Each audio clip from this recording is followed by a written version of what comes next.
বাড়িতে নতুন জলের ট্যাঙ্ক তৈরি হচ্ছে। এই পাশে একটা জলের ট্যাঙ্ক আছে, সেটা ভাঙা হবে, কারণ এখানে একটা পিলার উঠবে। তাই জন্য এইটা মানে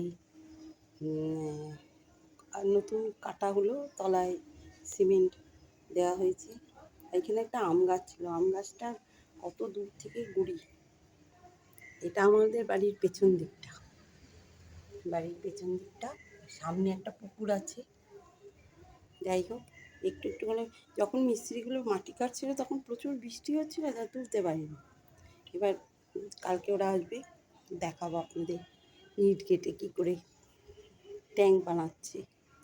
এই যে জলের ট্যাঙ্ক, এই পাশেরটা ভাঙা হয়ে যাবে। এটা আমার তুলসী মঞ্চ। ওই নারকেলের গাছ আছে, সব নারকেল গাছ পেরে আমার তুলসী মঞ্চটাকে ভেঙে দেয়। এখানে শিব ঠাকুর আছে, এটাকে আমি পরে আবার সারাবো। সুন্দর ভালো থাকবেন, সুস্থ থাকবেন এবং আনন্দে থাকবেন। জয় বাবা।